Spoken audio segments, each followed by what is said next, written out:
Ya, terima kasih Fani untuk mengetahui seberapa efektif dari kerjasama ini. Sudah bergabung bersama saya ekonom dari BNI, yaitu Bapak Rosadi Montol. Selamat siang Pak Rosadi. Selamat siang Mas. Oke, Pak Rosadi, kita lihat kan kemarin Bank Indonesia dan juga Bank Sentral Korea Selatan melakukan kerjasama bilateral swap ini senilai 115 triliun rupiah. Apakah ini juga menjadi sentimen penguatan nilai tukar rupiah terhadap dolar Amerika? Iya, kalau kita bicara nilai tukar gitu, itu sangat dipengaruhi oleh supply demand, ya kan. Nah, demand ini salah satunya dipicu oleh transaksi ekspor impor adalah antara kedua negara. Nah, kalau kita bicara Korea, secara 10 tahun terakhir ini Korea ini memiliki performance industri yang cukup bagus, dan bahkan kita lihat bahwa di dalam persaingan global gitu ya, Korea kemudian muncul bersama-sama dengan China sebagai negara raksasa Asia yang kemudian menyaingi pasar atau industri di Eropa sama Amerika. Nah, kalau misalnya kemudian pemerintah memiliki niat untuk atau melakukan transaksi kerjasama swap ini, artinya ini memberikan suatu kondisi yang cukup bagus secara bahwa dengan adanya swap ini artinya akan meminimalisir permintaan dolar. Ketika ada eksportir, importir dari Indonesia bertransaksi, maka mereka bisa memanfaatkan fasilitas ini, tidak perlu ke dolar dulu sehingga akan mengurangi demand terhadap dolar. Saya pikir ini merupakan satu kondisi cukup bagus dan tentunya secara jangka panjang ini akan memberikan dampak terhadap demand dolar. Nah, akan memberikan posisi atau kondisi cukup bagus buat rupiah, saya pikir. Ya. Oke, sebenarnya seberapa efektif dari kerjasama ini? Karena kalau kita lihat potensinya dari total perdagangan untuk Indonesia dan Korea Selatan untuk tahun 2013 saja sudah mencapai 22,8 miliar dolar Amerika gitu, Pak. Secara jangka pendek belum kelihatan gitu Mas, karena ini kan merupakan performance portfolio selama sekian tahun gitu. Tetapi kalau kita bicara yang terjadi saat ini di mana rupiah kemudian menguat di level 11.000, ada pengaruh tetapi tidak begitu banyak. Artinya bahwa namun demikian bahwa ini memberikan satu kenyamanan gitu bagi para pelaku pasar bahwa kemudian pemerintah mencoba menangani fluktuasi rupiah dengan langsung pada permasalahan gitu kan. Artinya ketika kita memiliki satu portfolio transaksi yang cukup besar dengan satu negara, kemarin kita lakukan dengan China, dan sekarang kita lakukan dengan Korea Selatan misalnya, maka ini setidaknya akan sedikit mengurangi demand gitu terhadap dolar. Artinya ketika ada transaksi antara Korea dan Indonesia, maka kita bisa menggunakan mata uang kedua negara. Artinya bahwa ini akan sedikit mengurangi tekanan terhadap nilai tukar rupiah. Tapi kalau kita bicara significantly, saya pikir secara jangka pendek belum terlalu signifikan gitu, Mas. Baru terasa kapan gitu, Pak? Ya mungkin secara jangka panjang gitu. Ya mungkin 1 semester sampai 1 tahun ke depan kita baru bisa merasakan pengaruhnya. Ketika transaksi ini mulai terakumulasi gitu. Oke, kalau kita lihat kan nilai tukar rupiah ini juga merupakan yang paling kuat gitu di emerging market setelah dolar Amerika Serikat, bahkan sempat menembus level 11.300-an.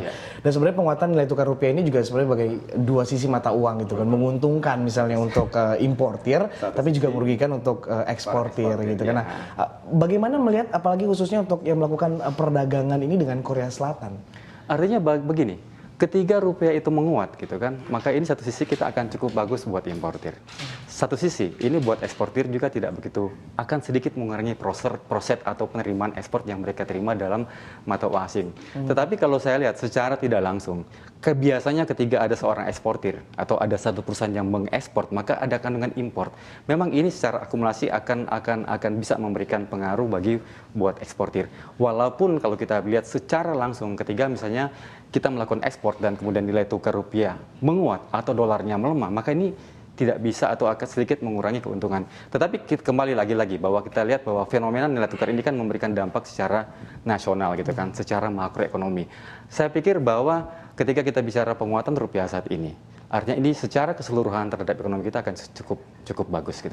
Oke. Kalau kita lihat dari nilai tukar rupiah ini, pemerintah nampaknya juga Bank Indonesia belum menentukan sebenarnya di kisaran berapa sih sebenarnya nilai tukar rupiah yang baik untuk mereka gitu kan. Karena jika kita lihat juga pemerintah hingga kini juga belum bisa menentukan untuk revisi kurs rupiah dalam APBN 2014 gitu. Betul. Nilai tukar rupiah itu merupakan satu nilai yang memang tergantung dari kondisi market, Mas. Ya. Secara ekonometrika tidak ada satu level yang kemudian dibilang bahwa rupiah itu harus 10.000, rupiah itu harus 12.000. Tetapi ini merupakan sense dari market. Nah, hari ini, saat ini, market melihat bahwa rupiah itu ada di level kisaran 11.000. Dia bermain di rentang situ, 11.000, 11.500 sampai ke 12.000. Nah, saya melihat bahwa level psikologis yang ada itu adalah di level 11.000. Nah, kalaupun pemerintah saat ini belum berani untuk memutuskan satu level tertentu, saya pikir mereka masih mencoba melihat fluktuasi yang ada. Nah, kalau kita bicara kisaran rupiah, mungkin yang kita bisa bicara adalah kisaran rentangnya. Saat ini di level 11.400 katakanlah. Berapa sih levelnya? level psikologis itu masih dilihat di 11.000 saya pikir. 11 ribuan. 11 ribuan. Oke, untuk apa yang harus diprioritaskan oleh Bank Indonesia ini? Apakah menjaga inflasi atau justru penguatan kurs rupiah? Ya, inflasi GDP itu merupakan dua indikator yang kadang-kadang dalam treatmentnya itu berbeda, Mas. Ketika kita bicara inflasi, maka yang ada di benak kita adalah tight money policy. Ketika inflasi itu naik, gitu kan, maka suku bunga harus dinaikin. Tetapi satu sisi, ketika kita memerangi inflasi, suku bunga dinaikin, maka ini akan memerangi sektor real.